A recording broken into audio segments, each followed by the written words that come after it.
जय श्री हरि, जय श्री राधे, जय वृंदावन धाम, जय भारत भूमि।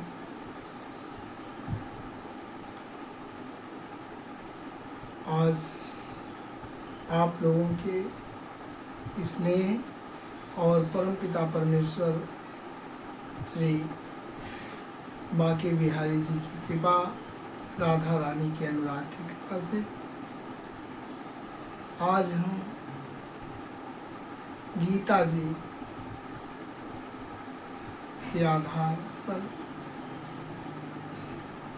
आप लोगों तक कुछ पहुंचाने का प्रयास कर रहे हैं, जो जीवन का बड़ा ही उपयोगी और मंगलमय प्रसाद होगा।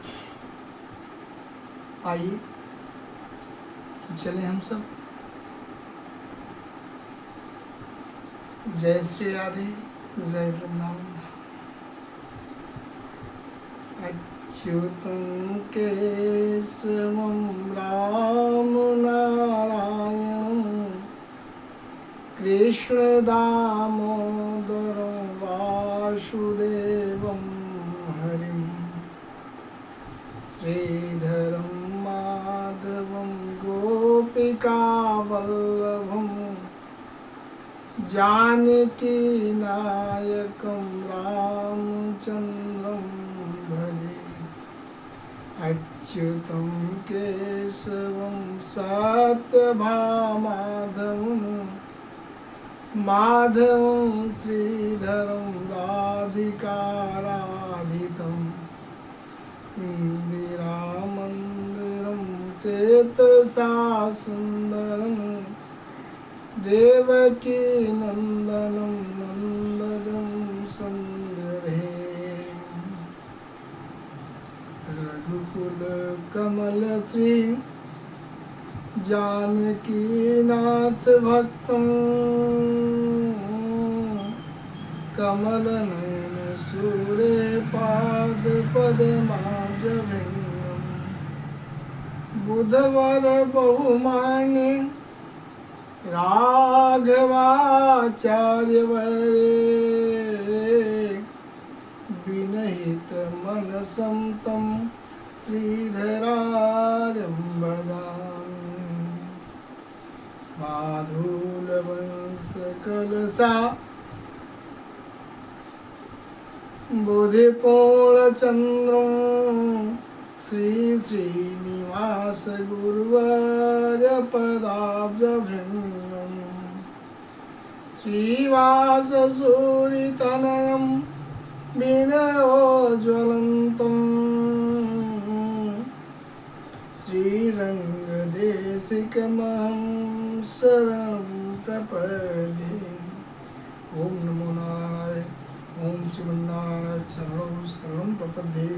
श्रीमती नारायणाय नमः। सर्वधर्मान् परित्यज्य मामेकं शरणं व्रज, अहं त्वा सर्वपापेभ्यो मोक्षयिष्यामि मा शुचः। गुरुर्ब्रह्मा गुरुर्विष्णु गुरुर्देवो महेश्वरः, गुरुर्साक्षात् परब्रह्म तस्मै श्री गुरुवे नमः। श्रीमातृचरणकमलेभ्यो नमः।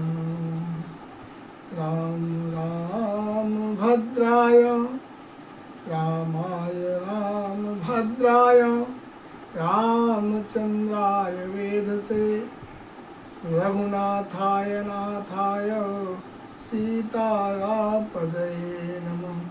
सीताया पदये नमः। वर्णानां संज्ञानां रसानां छन्दसामपि मङ्गलानां च कर्तारो वन्दे वाणी विनायको। वागर्थाविव सम्पृक्तौ वागर्था प्रतिपत्ते जगतः पितरौ वन्दे पार्वती परमेश्वरौ। अतुलितबलधामं हेमशैलाभदेहं धनुज बन कृषाणु जानि नामागरणं सकल गुण निधानं वानराणामधीशं रघुपति प्रिय भक्तं वात जातं नमामि। आइए हम तलाल आसन ग्रहण कीजिए। बोले वृंदावन बिहारी लाल की, श्री कृष्णचंद्र जी महाराज की, राधारानी सरकार की, वृंदावन धाम की, सनातन धर्म की, भारत भूमि की। आइए बढ़ते हैं मुख्य बिंदु की तरफ। प्रश्न आता है, यह जो मेरी आंखों से दृष्टिगोचर हो रहा है, दिखाई पड़ रहा है, यह क्या है? जो दिखाई पड़ रहा है वह भी, जो नहीं दिखाई पड़ रहा है वह सब क्या है? यही मेरे प्रभु है, यही वह ब्रह्म है, यही वह विधाता है, जिसकी आराधना में, मनन चिंतन में और जिसका अनुराग पाने में, स्नेह पाने के लिए हम सब व्याकुल रहते हैं। जो कुछ मुझे मिला है वह मेरे परमपिता परमेश्वर की ही देन है, और उनका स्वरूप माता पिता, गुरु, बड़े भाई भाभी, बड़ी बहन, छोटा भाई, उसकी पत्नी, बच्चे, जो भी आपको दिखाई पड़ रहा है सब उन्हीं का स्वरूप है। जो नहीं दिखाई पड़ा वो भी उन्हीं का स्वरूप है। यही सच है। मेरे प्रभु ऐसे हैं जिसमें भी आप उन्हें देखेंगे उसी में वो नजर आएंगे। और हैं भी हम में, आप में, चर में, रोम रोम के कण कण में, हर जगह। बस दृष्टि का नजरिया है। अपनी दृष्टि से देखिए, श्रद्धा अनुराग से देखिए, भक्ति भाव से देखिए, विश्वास से देखिए, आपको नजर आएंगे, हर जगह नजर आएंगे और दर्शन होगा उन्हें। अब प्रश्न आता है, हम कौन हैं? हम उनके परिकर हैं, हम उनके परिकर हैं, दास हैं, सेवक हैं, उनके अंश हैं, उनके एक अणु हैं। यह हमारा जीवन क्या है? यह जन्म और मृत्यु के बीच की दूरी को जीवन कहते हैं। जन्म और मृत्यु के बीच की दूरी को जीवन कहते हैं। जैसे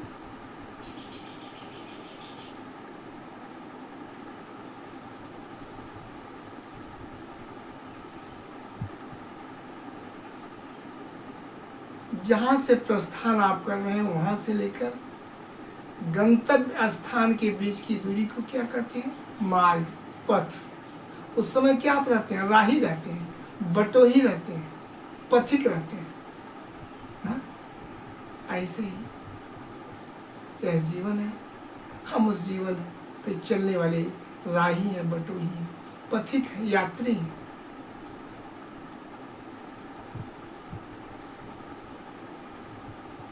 यह मेरा शरीर क्या है? यह माध्यम है इस संसार में रहने का, इस संसार में विचरण करने का माध्यम है। इसी शरीर के द्वारा हम सारे कार्य अपने संपन्न करते हैं, मेरे हेतु की पूर्ति होती है। यह संसार नित्यलोक जहाँ पे हम लोग विराजमान हैं, यह कर्मभूमि है। हमारा उद्देश्य सिर्फ कर्म करने के लिए, मेरा जन्म हुआ कर्म करने के लिए, इसके सिवा कुछ नहीं। आइए, आज का बिंदु सिर्फ जीवन है। जीवन है, जीवन क्या है? जीवन को किस तरह से सुगम बनाया जाए, क्या जीवन मंगलदायी हो। और मेरे प्रभु का सानिध्य प्राप्त रहे हमेशा से। आइए इस विषय में हम लोग प्रकाश की तरफ चलते हैं। जबकि यह कट सत्य है, जातस्य ही ध्रुवो मृत्युर, जातस्य ही ध्रुवो मृत्युर, ध्रुवम जन्म मृतस्य च। इस धराधाम पर जो जन्म लेता है उसे मरना पड़ता है, जो आता है उसे जाना पड़ता है। मरने वाले का पुनर्जन्म होना भी प्रायः निश्चित है, आने वाले का जाना प्रायः सुनिश्चित है। अपने शास्त्र कहते हैं कि 84 लाख योनियों में भटकता हुआ प्राणी भगवत कृपा से तथा अपने पुण्य पुंजों से मनुष्य योनि को प्राप्त करता है। इस जीवन का सबसे अमूल्य निधि मानव जीवन है। इस जीवन का सबसे अमूल्य निधि मानव जीवन है। इस मानव योनि के अलावा ढेर सारी योनियां इस संसार में विराजमान है, फिर भी उन सभी योनियों में मानव योनि सर्वश्रेष्ठ, जो बड़े ही कठोर तपस्याओं के द्वारा जब उसके पूर्ण पुंज उदय होते हैं तब यह मानव जीवन हमें प्राप्त होता है। इसमें हम सभी जो प्राप्त किए हैं ईश्वर कृपा से बैठे विराजमान है, कथा सुन रहे हैं।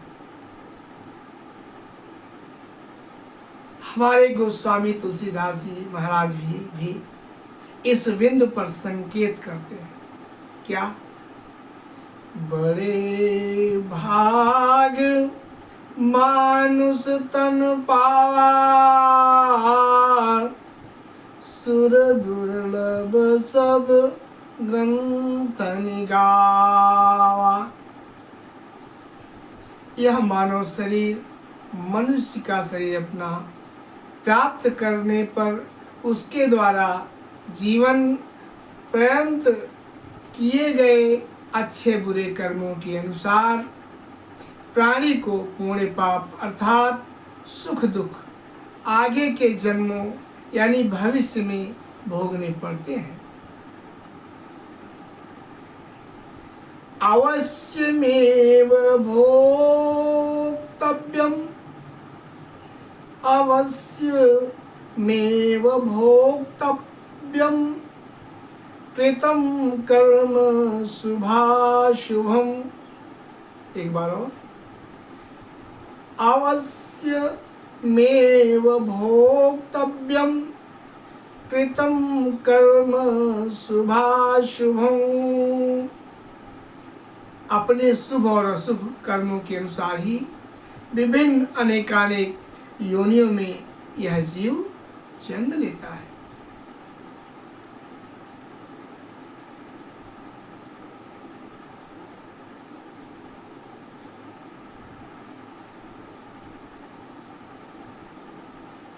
देखिए,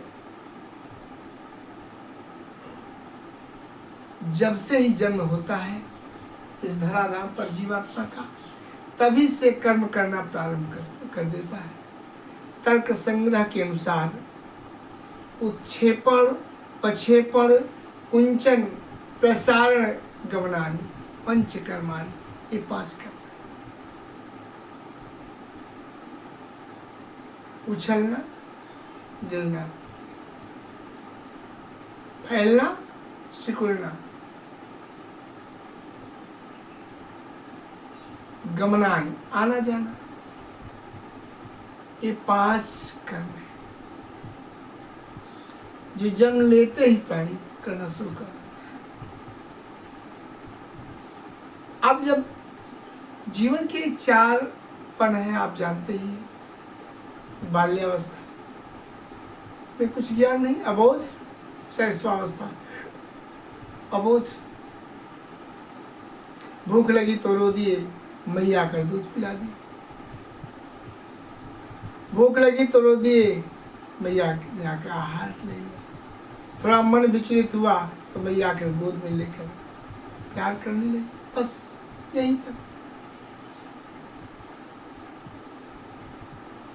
किशोरावस्था ही अपने बाल सखाओं के साथ घूमना टहलना, भूख लगने में घर आना, मैया से कहना मैया भूख लगी है भोजन दे। बस जब किशोरावस्था से थोड़ा आगे बढ़े तो यज्ञोपवीत संस्कार हो गए, विद्याध्ययन के लिए चले गए। प्रौगंडावस्था, विद्याध्ययन किए। विद्याध्ययन के बाद युवावस्था ही सारी जिम्मेदारी, विवाह हो गए, सारी जिम्मेदारी सर पे आ गई। अब पिसते रहिए तब तक कि जब तक वृद्धावस्था का आगमन नहीं हो जाता। लेकिन जो ही बाल्यावस्था आप पूर्ण करते हैं, प्रौगंडावस्था की तरफ अपना पैर रखते हैं, प्रौढ़ावस्था की तरफ, युवावस्था की तरफ, या किशोरावस्था समझ लीजिए, किशोरावस्था से वहीं कर्म पे ध्यान देना पड़ता है। वही कर्म के दो विभाग हो जाते हैं। शरीर से कर्म दो तरह होना प्रारंभ हो जाते हैं। कौन कौन? एक पाप कर्म और एक पुण्य कर्म। वही सजगता, सहजता की आवश्यकता, सजग होने की आवश्यकता। व्यक्ति सहज में सजग हो जाए, नहीं तो पैर फिसल जाएगा। आप कहेंगे महाराज जी पाप कर्म क्या है? कैसे पता लगे कौन सा पाप कर्म है, कौन सा पुण्य कर्म है?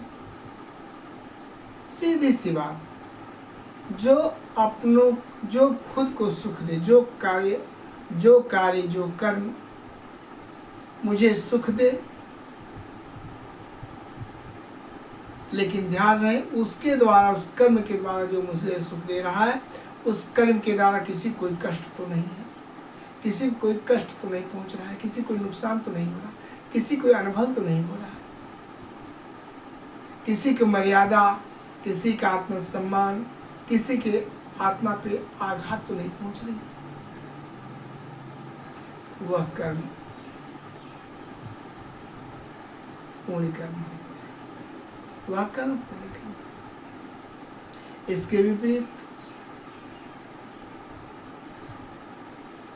अगर मेरे जो कर्म करने मुझे सुख मिल रहा है, लेकिन किसी को उसके द्वारा दुख पहुंच रहा है, आत्मसम्मान में ठेस पहुंच रही है, अंतरात्मा में चोट लग रही है, उसकी प्रतिष्ठा में लांछन लग रहा है, उसका कोई नुकसान हो रहा है, तो समझ लीजिए वह पाप पुण्य कर्म नहीं, मेरा पाप कर्म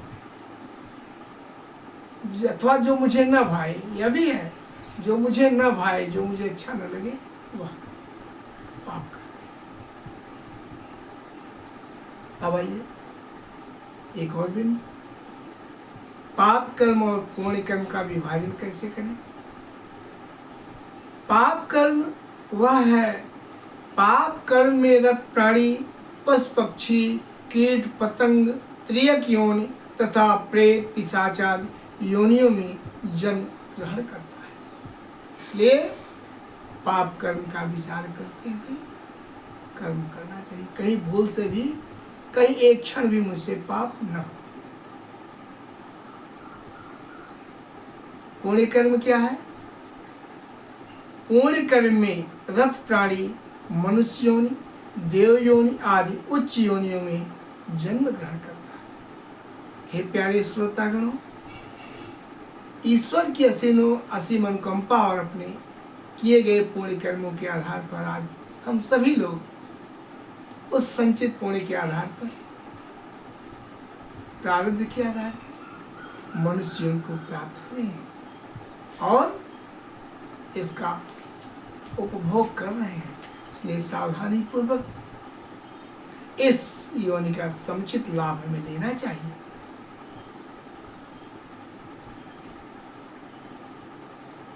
यह मानव जीवन, यह मनुष्य योनि हमारी कर्म भूमि है। भोग योनि नहीं है, कर्म योनि है। यह मनुष्य योनि हमारी क्या है? कर्म योनि है। याद रहे, स्मरण रहे, भोग योनि नहीं है। भोग की इच्छा मत रखिए, एक पतन हो जाएगा। कर्म कीजिए, कर्म। और इस कर्म को करते हुए फल की भी इच्छा मत रखिए, फिर भी पतन हो जाएगा। कर्म करना मेरा कार्य है, मेरा अधिकार है। उस कर्म का फल देना न्यायाधीश का, परमात्मा का, मेरे परमपिता परमेश्वर का कार्य। उसका कार्य स्वतः आप नहीं कर सकते, आपका कोई अधिकार नहीं। आपका अधिकार सिर्फ कर्म करना, इसलिए कर्म करना चाहिए।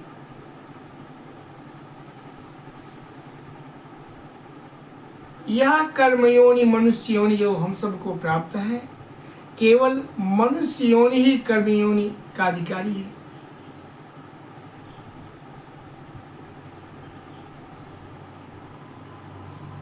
इसमें जीव को अपने विवेक बुद्धि के अनुसार शुभ अशुभ पाप पुण्य कर्म करने का सामर्थ्य प्राप्त होता है।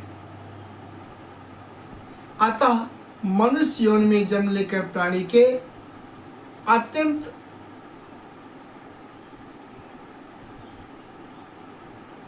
विवेक और सूझबूझ के द्वारा सावधानी पूर्वक केवल शुभ पुण्य कर्म करने की आवश्यकता है।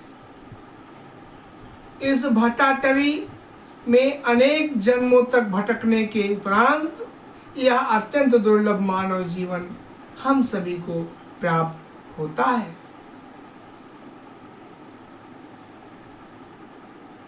भोग योनि कौन सी है? प्रश्न आता है, आइए देखें। भोग योनि मानव योनि के अतिरिक्त संसार में जितनी भी योनियां हैं वे सब भोग योनियां हैं। मनुष्य योनि ही एक ऐसी योनि है कि प्राणी अपने शुभ कर्मों द्वारा चाहे तो सदा सर्वदा अपना कल्याण कर सकता है। भगवत प्राप्ति जन्म मरण के बंधन से भी मुक्त हो सकता है, परंतु इसके लिए अपने सनातन शास्त्रों द्वारा निर्दिष्ट जीवन प्रक्रिया चलानी पड़ती है। मनुष्य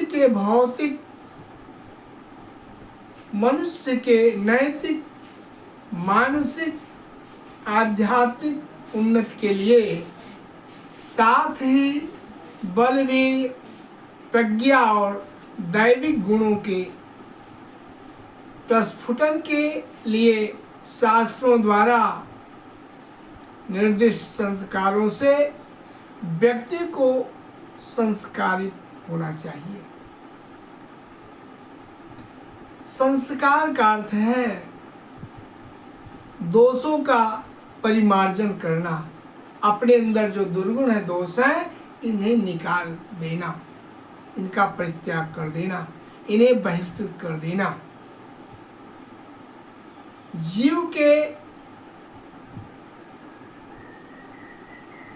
दोषों और कमियों को दूर कर उसे धर्म, अर्थ, काम और मोक्ष, इन चारों पुरुषार्थ के योग्य बनाना ही संस्कार का उद्देश्य है।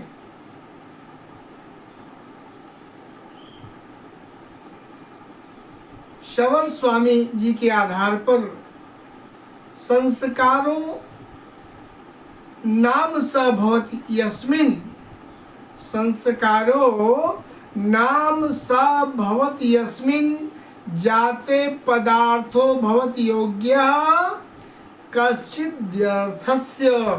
यानी संस्कार वह है जिसके होने से कोई पदार्थ या व्यक्ति किसी कार्य के लिए योग्य हो जाता है, बन जाता है। यही तंत्र वार्तिक जी के अनुसार योग्यताम चादधाना क्रिया संस्कारा इत्युच्यन्ते। क्या? तंत्र वार्तिक जी के अनुसार योग्यताम चादधाना क्रिया संस्कारा इत्युच्यन्ते। यानी संस्कार वह क्रिया है तथा रीति है जो योग्यता प्रदान करती है। वह योग्यता दो प्रकार की होती है। वह योग्यता दो प्रकार की होती है। कौन कौन सी? एक पाप मोचन से उत्पन्न योग्यता, दूसरी नवीन गुणों से उत्पन्न योग्यता। संस्कारों से नवीन गुणों की प्राप्ति करें और पापों का या दोषों का मार्जन इससे हो जाता है।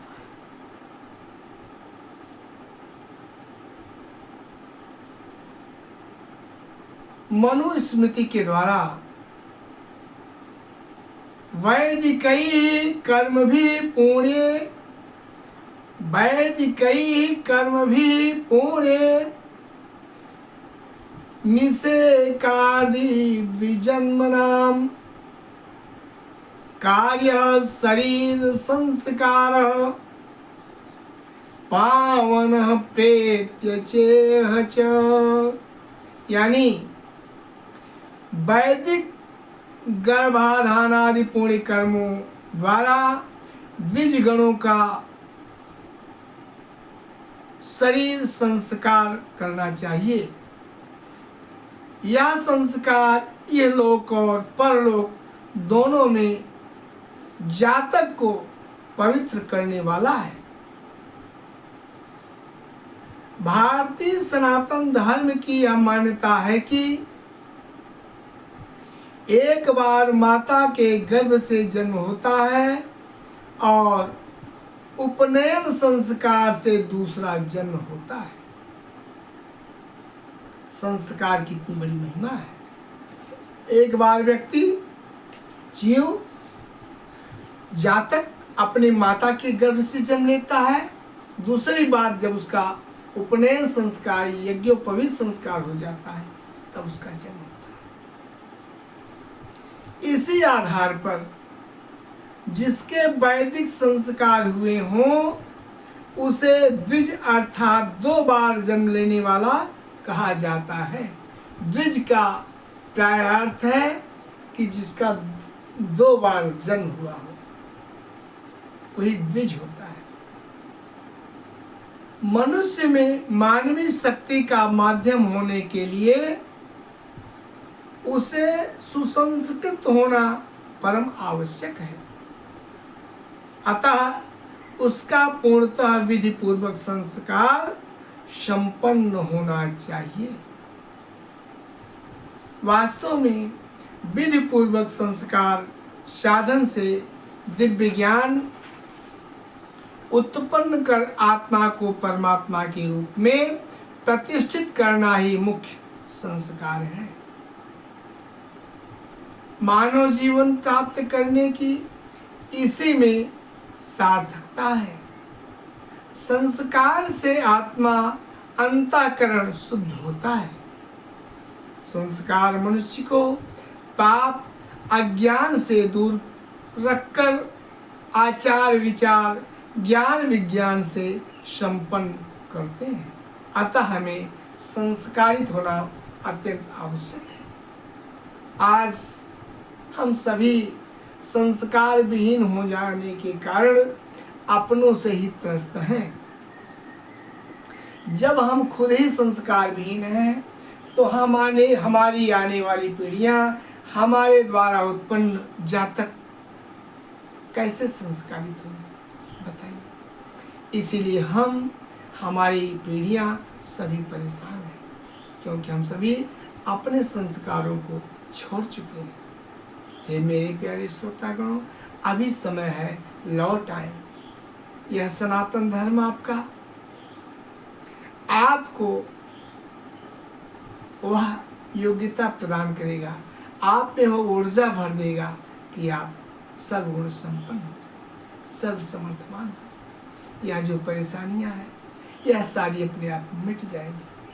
आप अंधकार में जो चल रहे हैं, अंधकार से प्रकाश की ओर चलना प्रारंभ कर देंगे। असत्य में जो आपका जीवन पल रहा है, इस असत्य के जीवन को छोड़कर आप सत्य के जीवन को ग्रहण कर लेंगे।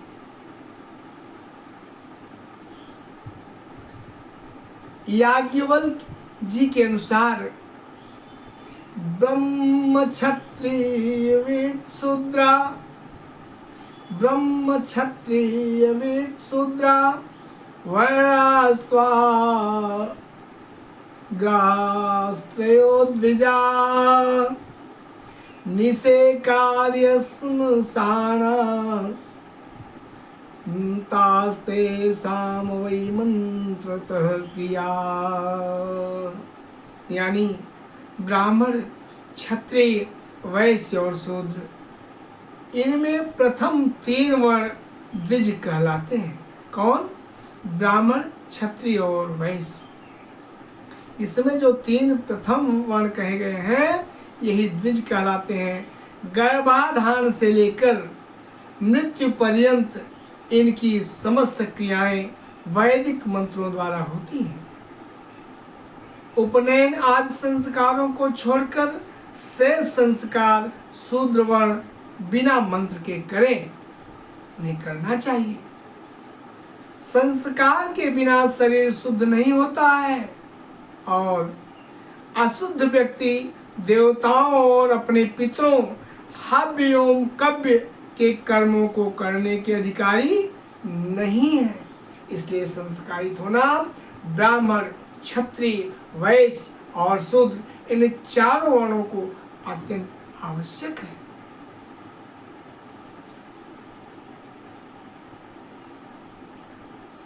हम 4 वर्ण ही समझ लीजिए परमात्मा की एक शरीर की अंग है। जैसे ब्राह्मण मस्तिष्क, क्षत्रिय भुजाएं, वैश्य उदर और मेरे प्यारे शूद्र भाई, यह जो परमात्मा के दोनों पैर है, यही मान हम सब नहीं के अंश हैं। बिना इन 4 के कुछ भी संभव नहीं। यह किस लिए बनाए गए, वर्ण व्यवस्था क्यों हुई? यह इस संसार को चलाने की प्रक्रिया है। परमात्मा ने जो रंजन के लिए इस धरती को प्रतिष्ठित किया है, हम जीवात्माओं को यहाँ भेजा है अपने रंजन के लिए। उस रंजन को समुचित ढंग से व्यवस्थित करने के लिए यह 4 वर्णों की व्यवस्था की। हम सभी 4 उन्हीं के अंश हैं। हम 4 एक हैं। बस हमारे कार्य बांट दिए गए हैं, जिससे यह संसार समुचित ढंग से चल सके, परमात्मा की बनाई व्यवस्था समुचित ढंग से व्यवस्थित हो सके।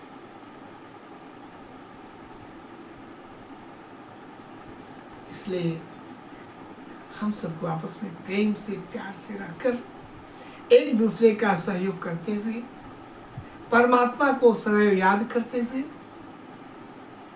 अपने अपने निर्दिष्ट कार्यों को संपन्न करना चाहिए। यही हमारी पूजा है, यही हमारे कर्म है, यही हमारे श्रेष्ठ धर्म है।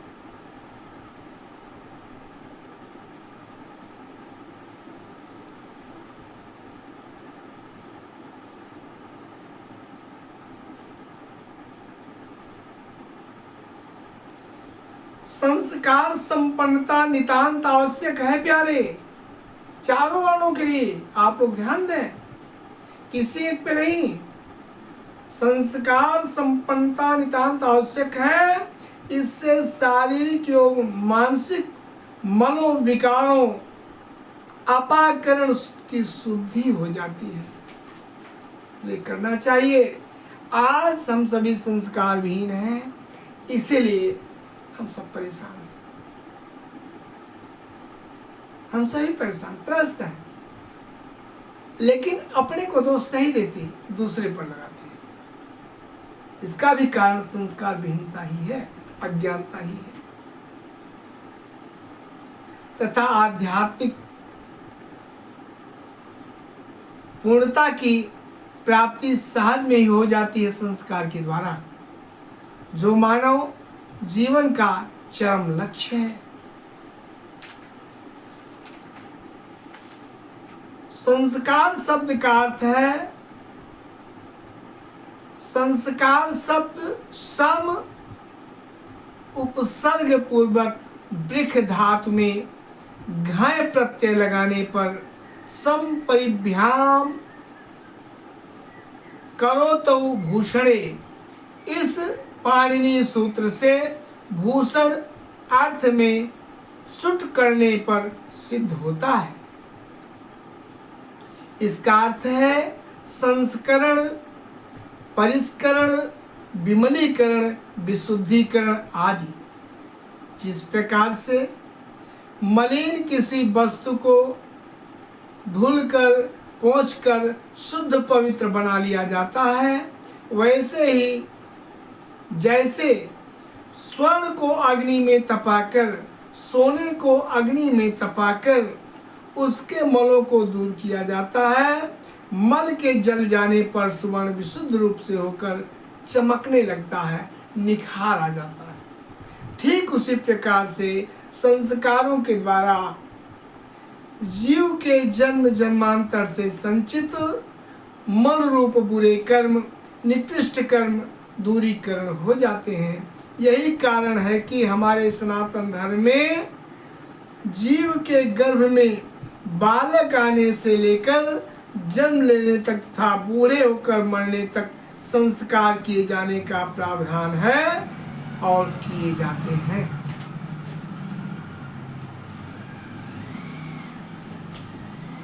अब आइए विशेष बिंदु की तरफ चलते हैं। संस्कारों की संख्या क्या है, कितने संस्कार हैं जो होने चाहिए। संस्कार की संख्या के विषय में स्मृति शास्त्र में मतभेद पाए जाते हैं। कहीं 48 संस्कार, तो कहीं 25 संस्कार, तो कहीं 16 संस्कार बताए गए हैं। जातुकर्ण ऋषि ने ब्रह्म संस्कार की संख्या 16 बतलाई है, जिसके अनुसार हम आपको बता रहे हैं। पहला, गर्भाधान संस्कार अत्यंत आवश्यक, यह जीवन की नींव है, यही नींव है। इस गर्भाधान संस्कार की नींव की स्थापना करने वाले कौन हैं? जातक के माता और पिता। सारी जिम्मेदारी उन्हीं की है, क्योंकि यही जीवन की नींव है। जिसका गर्भाधान संस्कार सही ढंग से, शास्त्रबोधित ढंग से संपन्न हुआ, वह जातक देवतुल्य होता है। दूसरा, पुंसवन संस्कार। तीसरा, सीमंतोन्नयन संस्कार। चौथा, जातकर्म।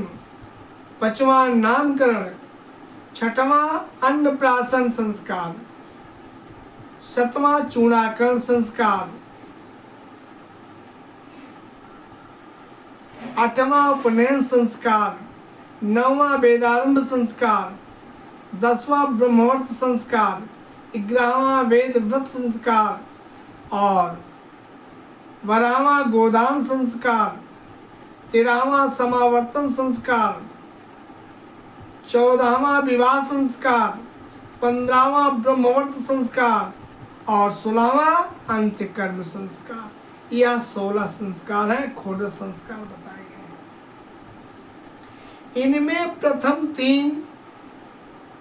प्रथम तीन गर्भाधान, पुंसवन और सीमंतोन्नयन, ये प्रसव के पूर्व के हैं। ये तीनों संस्कार जब जातक जन्म लेता है, इसके पहले के हैं। इसलिए इन तीनों संस्कारों की जिम्मेदारी जातक के माता और पिता को होती है। शास्त्र कहता है कि अगर ये तीनों संस्कार जातक के माता पिता सही समय पर शास्त्र बोधित ढंग से सुसंपन्न करा दें तो होने वाला जातक देवतुल्य होगा या कट सकता है। यह सारी जिम्मेदारी माता और पिता पे पड़ती है, जननी और जन के प्रति, जन्मदाता पे। क्या हम कराते हैं? कौन जिम्मेदार इसका? हम ही आप हैं। और कहते हैं हमारी संतानें बिगड़ गई हैं। कलयुग का प्रभाव है। अपने दोषों को नहीं देखते। कभी देखा अपने दोषों को आपने? शास्त्र कहता है, चैलेंज करता है कि अगर जातक के माता पिता सावधानी पूर्वक अपने को संयमित रखते हुए, अपनी इंद्रियों को वशीभूत करते हुए, अपने बस में रखते हुए शास्त्र बोधित ढंग से शास्त्रों के अनुसार अगर गर्भाधान संस्कार, पुंसवन संस्कार और सीमंतोन्नयन संस्कार सुसंपन्न करते हैं तो उसकी संतानें देवतुल्य होंगी, कट सकते हैं, जो माता पिता, राष्ट्र और इस मानव समाज को एकदम उन्नत पर ले जाएंगे।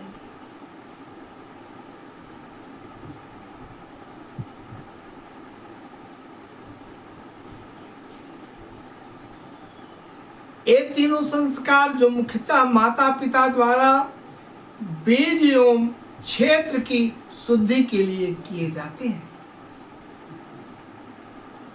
अग्रिम इसके आगे जो 6 जात कर्म से लेकर कर्ण भेद तक संस्कार है, ये बाल्यावस्था के संस्कार है। यह भी माता पिता की जिम्मेदारी है कि अपने होने वाले उस नवजात शिशु का संस्कार जो इच्छा है, जात कर्म से लेकर कर्ण भेद तक के संस्कार बाल्यावस्था में समुचित अवस्था पर, समुचित समय पर करें, जो परिवारजन के सहयोग से संपन्न होते हैं। इसके बाद 3 संस्कार जो आगे कहे जा रहे हैं, उपनयन संस्कार, वेदारंभ संस्कार, समावर्तन संस्कार, ए विद्याध्ययन से तीनों संस्कार संबंधित हैं, जो मुख्यतः आचार्य के निर्देशानुसार संपन्न होते हैं। जातक के माता पिता को यह तीनों संस्कार उपनयन, वेदारंभ और समावर्तन, ये तीनों संस्कार विद्याध्ययन के समय आचार्य के निर्देशानुसार संपन्न करवा लेना चाहिए।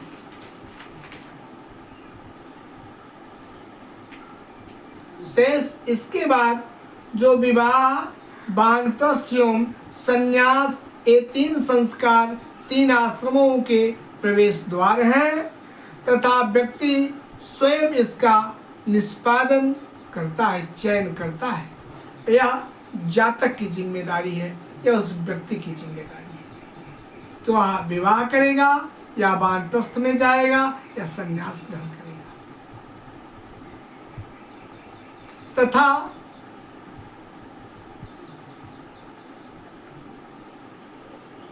अपने गुरुजनों, अपने माता पिता, अपनी प्रवृत्ति, अपने इस संसार में आने के हेतु को देखते हुए चयन कर सकता है। और इसके आगे जो अंत्येष्टि जीवन यात्रा का अंतिम संस्कार है, जिसे उस जातक के पुत्र, पौत्र आदि पारिवारिक जन तथा इष्ट मित्रों के सहयोग से संपन्न होते हैं, संपन्न किया जाता है। ये संस्कार वेदोक्त पवित्र विधियों द्वारा संपादित कर इस मानव लोक के साथ साथ परम लोक में भी परम पावन है। ऋग्वेद, यजुर्वेद, सामवेद, एक संसर्ग या स्वाध्याय से गृहस्थ आश्रम में पुत्रोत्पादन द्वारा 3 ऋणों, पितृ ऋण, ऋषि ऋण और देव ऋण के अपाकरण तथा पंच महायज्ञों, अग्निष्टोमादि यज्ञों के अनुष्ठान से यह मानव शरीर ब्रह्म प्राप्ति, सद्गति या मोक्ष का अधिकारी हो जाता है। संस्कार संपन्न प्राणी शारीरिक मानसिक परम शुद्धियों द्वारा पेय एवं श्रेय दोनों प्राप्त कर विशुद्ध अंतःकरणी होकर ब्रह्म पद को प्राप्त करता है।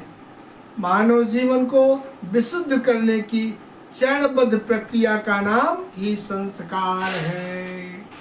बोलिए मानव जीवन की जय, इस धराधाम की जय, कर्म भूमि की जय, उस परम पिता परमेश्वर की परम कृपा की जय, अपने अपने प्राप्त पूर्ण पुंजों की जय। आज की कथा एक भजन के साथ ही विराम की जाती है। कल की कथा फिर आगे बढ़ेगी।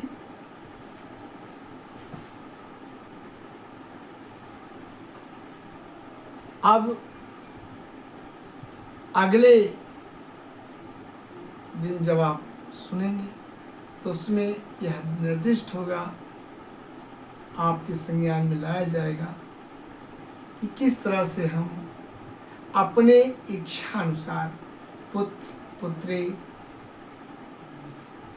आदि संतानों को प्राप्त कर सकते हैं।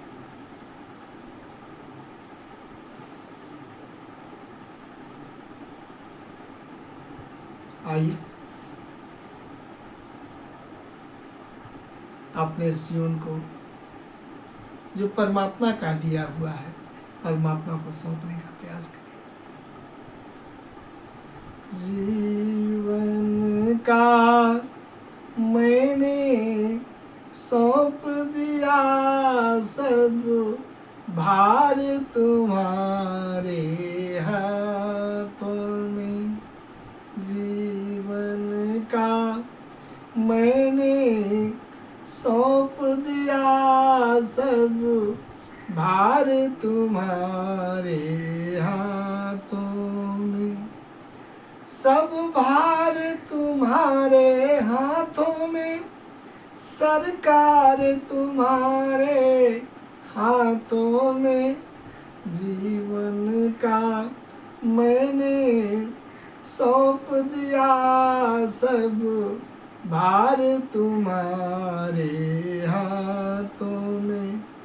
उद्धार पतन अब मेरा है, सरकार तुम्हारे हाथों में।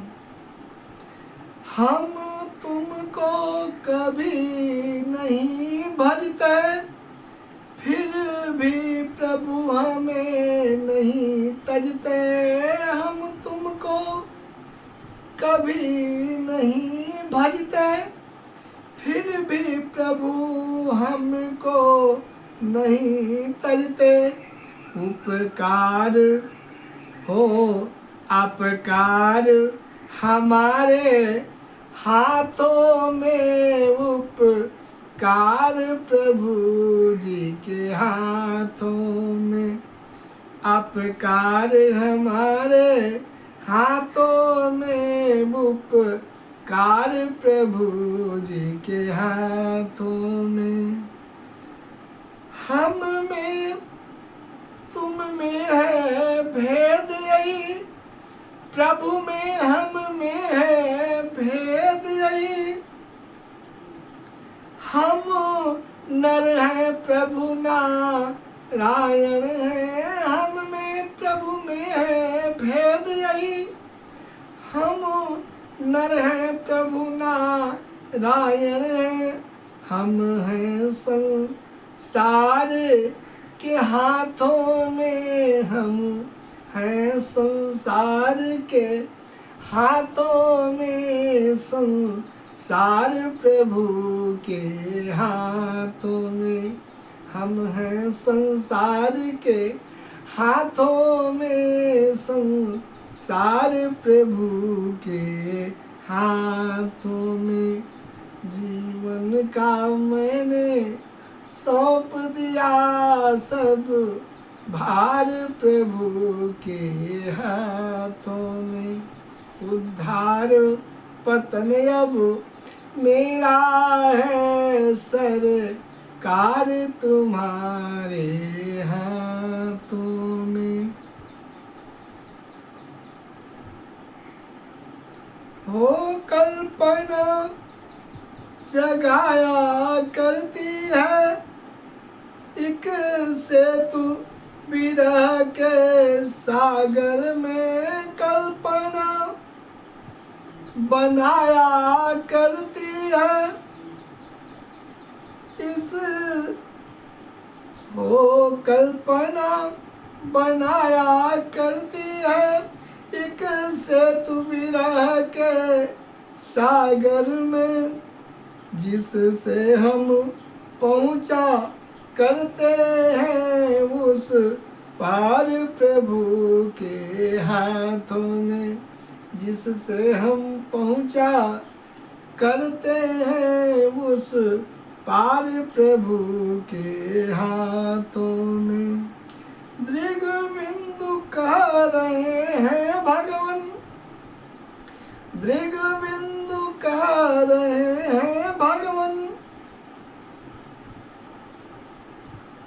दृगनाथ विरह सागर में है। दृगबिंदु कह रहे हैं भगवान, दृगनाथ विरह सागर में है।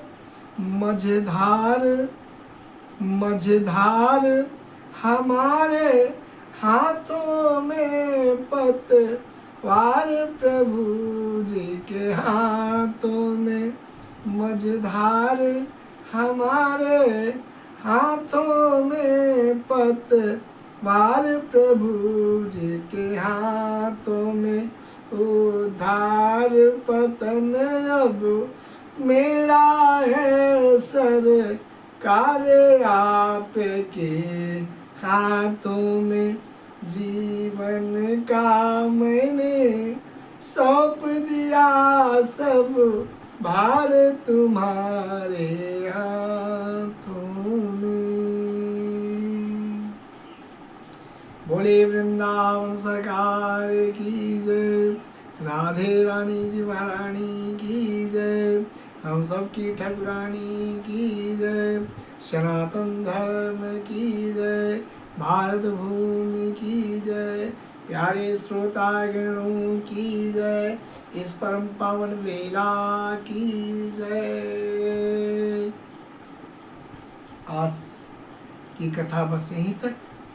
कल फिर हम सब समय पे कथा में उपस्थित हो और आगे की कथा चलेगी। इसी के साथ जय श्री हरि, जय श्री राधे, जय वृंदावन धाम, जय पावन अवधपुरी धाम।